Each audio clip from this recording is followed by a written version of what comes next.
Hey guys, welcome back to Inc. Today I have in conversation with me one of my favorite people in the entire world. He's someone that I've learned so much from. He's someone that I look up to and admire so much. His name's Shafer, and he's the CEO of a company that I used to work for. On paper, Jay's the CEO of a $100 million a year company. But in person, he exemplifies nothing but incredible leadership with integrity and humility. I've learned so much from his leadership, so I hope you guys enjoyed the conversation as we look at the thoughts of a CEO. All right, how's it going? Welcome to today's episode from Inc. We've all had one of those days where you feel like you don't matter, everything's going wrong, and no one is there to listen or relate. But here at Inc., you do matter, and here we can relate. Because for all of us, there's always a something, a one thing, or many things that can really affect the way we think and feel. We hope that today's conversation brings a little bit of hope to your day. And do make sure to stay connected by subscribing to the channel.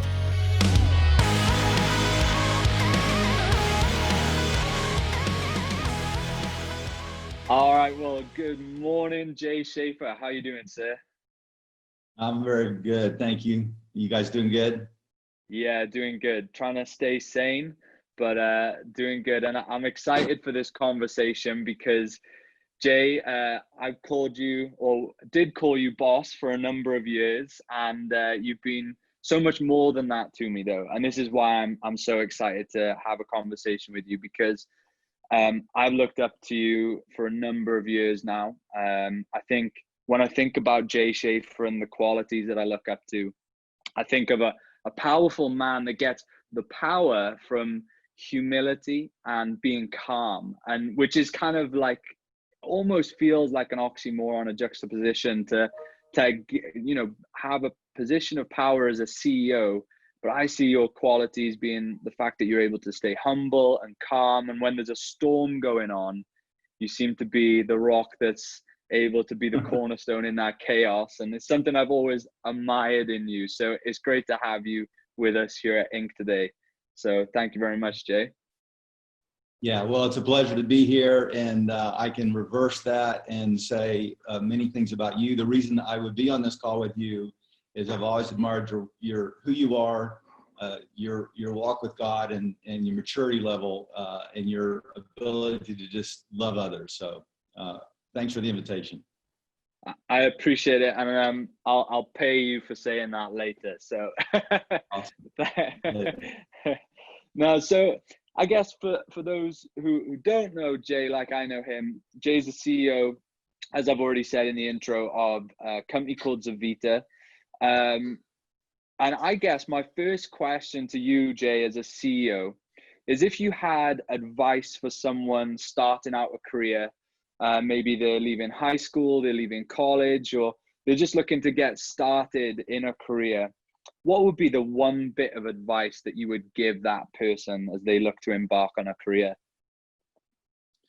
Well, if you're embarking on a career, and it really is a career, not just a job, you really need to figure out what you're passionate about, and what really moves you inside, and what you could go to work every day and do, regardless of the pay, regardless of the title or whatever. You really kind of need to know what you're living for. And you can get a job right out of the gate, or find something to do, and it's okay. You can have a goal of just learning something, but in the long run, and shortly thereafter you start your career, you really need to find out what you're passionate about, because life is too short. There's too much pressure in the workforce to not really do what you love to do, no matter what that is. And then eventually you'll figure out a way, or the company will figure out a way, whoever you work with, to allow you to do where you're really gifted and what you're really, really good at. But I can tell you that you don't want to go into the workforce and just to get a job, a paycheck. You're just not going to be satisfied. If you're spending most of your life working, why not do something you really, really enjoy? And I think if you talk to most elderly people who have gone through their careers, they would all probably say this: you have to do something that you're passionate about. Well, no matter what that is. I mean, if it's just helping somebody else, or it's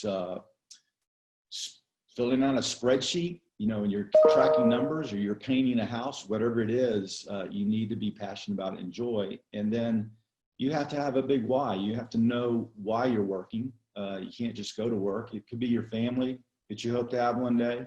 It could be you just want to get out of where you are. That's a good goal. So passion would be it, and find out what you're doing. Again, you can sacrifice the long-term goal in the short term, but you need to make sure very quickly thereafter that you're going. So for example, you're in a bad situation and you want to get out of where you are, you may need to just take a job or something that maybe you're not passionate about, but quickly thereafter, once you get out of your hole or wherever you are, you need to find what you're really, really good at and what you're passionate about, really, no matter what the pay. So I'd have to say that. Yeah, no, it's good. I was asked, I run a young adults group on a Tuesday night, and I was asked last night, in fact, kind of a similar question. How do you decide what you want to do for a career? And I was like, my goodness, when you let me know, when you find out, let me know, because like it's the never, you know, it seems to be, you just, yeah, I didn't know how to answer it. But when I thought about it, I was like, that's where you have to start. What are you passionate about? What are you convicted about? What are you willing to fight for? What are you willing to, you know, debate about and stand up for? And I think those qualities are so important when you're looking, as you said, at a career, not necessarily a job, because a job can help you fund your passion and help you build a career elsewhere. But when you're looking at your career, you've got to be convicted about it. You have to have that passion and pride in what you're doing. So I think that's great advice. So as the CEO of an incredibly successful company, when you're bringing on new people into the organization, let's particularly look at young people for the purpose of this. When you're bringing on a new young person, what is it that you're looking for as a CEO? I'll never forget the day that we had a Skype, and I didn't know too much about you or the company, but I remember that call so distinctly, because what I remember was you were looking for something different than a regular employer. You weren't too worried about my grades or my degree. It felt like you were looking for something different. So what is it that you look for in a young person starting out at your organization? Well, look, you can have degrees, you can have experience, but it boils down to the person, who they are. And so you really have to look at character. And you can't necessarily tell a person's character in the first conversation, but you can start to get a gut feel for who this person is. You're a great example of that, because you lived in the UK, we're in the States, and we were hiring you, which is crazy, right? That whole thing was crazy. Nathan's on the phone different hours of the day talking to people. But we've learned, and I've learned a long time ago, that you have to hire the person before you hire their degree. Their experience is important, but when you're first starting out, you don't have that experience. You need to be who you are, and you're looking for comfort and confidence, and you know what you're doing. That it doesn't mean confidence in yourself. You're just confident that this is where you're supposed to be in the interview process. So we really look for, and I look for, just somebody who you can just, you feel that confidence in them. I'm not talking about cockiness or ego. I'm just talking about this is a real person. They're caring. They care about things. They're honest. And you can tell that in people's conversation. If somebody's honest, they're full of integrity. They believe, they're not selfish. They live for others. So it's those kinds of qualities. And typically those qualities kind of exude out of a conversation. So most of the time when I'm interviewing people, I don't really have a conversation about, hey, you went to school to be a finance major. Can you tell me what 2 + 2 is, right? I mean, that's not going to get us anywhere. But, you figure out, okay, what they're going to do when tough times hit, where, again, we talked about passion, where their passion is. And so that's who you're looking for. You're looking for the person. We prior to Zurvita, we worked with a hedge fund out in New York City, and they would invest in lots of different people. And I asked the gentleman one time who ran that fund, I said, how do you determine what's a good investment? Because, you know, people come in and present their best story and it looks great and, you know, it's going to make millions of dollars. And he said, I don't look at that stuff. I look at the person. If I can tell they're a good person, that's what I'm going to invest in. So don't get caught up when you're first interviewing, you're trying to find a career or even a job in putting forth this person that you're not, because quickly you'll be found out. You just need to be yourself. Well, I remember when we interviewed you, you were just yourself. You know, you didn't try to put forth this polished person, you just were yourself. And that was probably the most impressive thing. And that is where the longevity comes. And that's where you find the right people. So just be yourself, be a person of integrity and character. And look, if you're that way and you don't get the job, it's okay, because that really wasn't for you. You need to have a right fit, you know, unless you're just getting something temporary. But yeah, so I look at the person, frankly. It's not the degree, it's not the pedigree or whatever. It's good. And, you know, I work with a lot of young people, and I don't know if it's the same in the States, but we have something called GCSEs and A levels, and the exams that young people go through in high school here. And we call it results day. I don't know what the equivalent would be in America, but there's a distinct day in the summer where 16-year-olds and 18-year-olds get their results, and we call it results day. And on that day, those young people feel as though they're defined by a grade, by an exam result. And I always try to remind them, it's so hard to see in that moment where they feel like that grade is defining who they are, that actually in years to come, it just won't be the definition of them. It won't define them. And in fact, as you said, that confidence that they'll have, or their passion for the job, or those things will define them. And I think that good confidence, because you said not ego, not cockiness and being too sure of yourself, not that type of confidence, but good, healthy confidence comes from a life that has some solid foundations. What are some foundations that you would look for in someone that's confident, that you would, you know, like in another conversation, we were saying how like your confidence and your security and your foundation has to be based on something a little bit more than, you know, the soccer team that you support, the car that you drive, the makeup that you wear, the clothes that you wear. What are some foundational things that might build that confidence?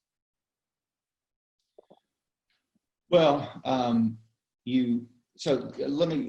answer that question. I would like to comment on your testing, you know, where your results day, if you don't mind. So as you go in your career, things, there's constant these personality tests, you know, and these personality tests that you take, and you would take them in a lot of jobs, particularly if you're looking for a career, they tend to define who you are.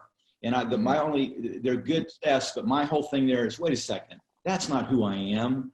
That's a moment in time that says I'm X, Y, or Z, and I hopefully will grow by my interaction with you, my interaction with my associates at work, my interaction with my family, whoever, people at church. I'm going to continue to change and always improve. So you have to be very careful about letting others label you who you are. Don't accept that. Don't let people say that you'll be this way the rest of your life. You just can't do those sorts of things. You have to always be looking to improve yourself, and you can't let tests, your results day, things like that, define the rest. I mean, our company's a perfect example. Mark and Tracy, neither one of them have a high school diploma. Oh, excuse me. They do. I better clarify that. They do have a high school diploma, but nothing beyond that. And they were successful in their career at another company and then at Zurvita. So you can't let those things define you. Now, as far as what kind of foundations you need or look for, that was the question, right? Yeah. Personally, or what I'm looking for? I guess let's go with personally, actually, because I guess it's hard when someone's just confident in front of you until you kind of get to know them a little bit. It's hard to see what built that confidence. But what about for you personally? What are some things that you kind of are your foundational things that kind of help you, you know, I'm trying to think of the way to say it, but yeah, what are some of the foundational qualities that you have in your life that feel like you build confidence in the workplace for you? Well, I mean, I would be amiss if I didn't answer this very truthfully, and that is my faith in God, that He has a plan for me, a future for me. He knows that plan, He knows that future, that I wasn't here by accident or circumstance. And so I put a lot of confidence in that if I do what I feel like He's telling me to do, then I'm fine. So I don't talking about a fatalistic approach that, oh, I'm just going to do X, Y, Z, and God will open the door. I don't mean that. I mean, there's just a quiet confidence in what He has for my life, in that I have faith in that He will not leave me or forsake me or lead me down a path that's not any good. Now, in addition to that, I read a lot. I study history, and that gives me confidence. You study history that things are going to turn out okay. Maybe devastating at the time, but things will, for the pandemic we're in, we will get through this. We'll have a lot of changes, but we'll get through it. And I apply that to me personally. So I always feel like I need to be learning something. I listen a lot. So I talk to others who are older than me, and frankly, very much younger than me, because they have different viewpoints. And so I want to learn from that. So I approach things, for me, of course, my faith in God, but then also I like to just, hey, I can learn from everybody. I can learn something from each and every person. And when I approach it like that, it gives you a confidence, and you don't have to try to be somebody you're not. So I'm just very kind of low key and high key at the same time. So I'm very low. Say, okay, look, I can learn from anybody in this room in any situation. And there may be somebody that's 20 years younger than me, and they're an expert at what they do. Well, you know what? I can learn from that person. And so I always want to be improving myself. So it's kind of an attitude that gives me a confidence along with my faith in God. That helps. Yeah. No, it's awesome. It's interesting to hear you explain it, because I'm like, it was like the light bulb moment of hearing Jay Shafer explain the qualities that I admire the most in you. And it's that calmness, that confidence, and the assurance that comes from those very things that you talked about. And that's awesome. That's such a cool insight to hear. Maybe just for myself, but I love that. That's cool. So, your wife, who I call my American mom, because she's awesome and I love you guys, she tells me that you have a motto that you live by in the workplace. If you could just explain that motto, tell us a little bit about it, where it came from, and what that kind of means to you as the CEO. Well, I really care about everybody else, and I like to put them before me, or before. In other words, it's kind of the golden rule: do unto others, you have them do unto you. But it's more than that. It's really serving others. And I think no matter where you are in life, if you're just starting out with a job, if you put other people's agenda ahead of your own, and you really try to help that person get ahead, no matter what it is. I mean, you can't sacrifice the good of the company, but you can look at this person as a person. So our employees are not just employees, they're people. They have families, they have fears, they have hopes, they have dreams. And so I always ask, what can I do to help this person either calm their fears, help them achieve their dreams, or just, get ahead in life. So it really boils down to, you really have to treat this person like you'd want to be treated. And that can be just a phrase. You have to be careful with that. But I really genuinely so if I'm talking to you and you're working for me, I want to know what Nathan's dreams are, what his plans are, what his hopes are, what his fears are. And I want to try to help that person get to the other side. Because I believe if you help others, eventually it goes back to a comment about confidence and assurance. Also, I believe you're helping others at all times. You keep them in front of you, life's going to be great. Life will turn out very, very easy, because the focus is off yourself. And so the day has enough trouble of its own. And I find that if I'm focusing on somebody else's good, it just makes life easier. It just takes the thoughts off of myself, my own issues. So I really try to look at this person, put my feet in their shoes, and say, okay, what are they thinking? You know, let's really make this person tick, and what's going to make them put a big, big smile on their face. So I treat them like family, honestly, you know. Yeah. So good. I love it. That's got to be the best quote I've heard so far doing these conversations is the day has enough troubles of its own. So wait, repeat it one more time if you remember it. The day has enough trouble of its own. So why don't if I focus on somebody else, I don't remember those troubles. I put my effort into them.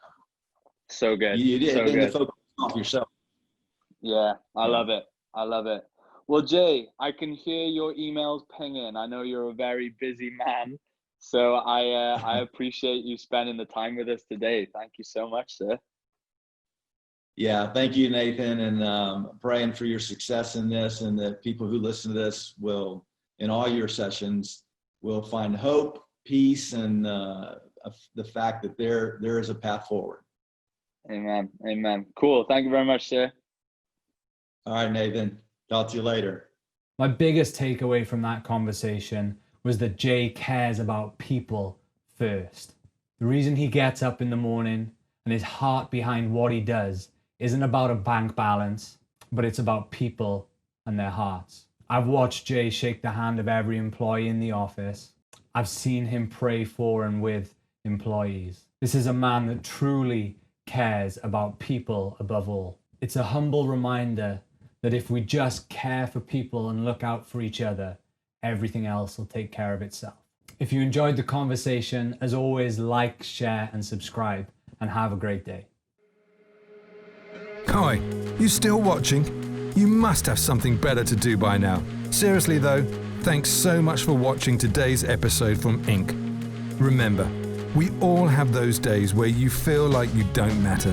Everything's going wrong and no one is there to listen or relate. But here at Inc., you do matter. Remember, here you're included in something. You're part of a community where you are included. We want to inspire your future and bring a little bit of hope to your day. And before we wrap up, please do subscribe and stay connected to Inc. so we can continue to give you content that delivers a little bit of hope. See ya.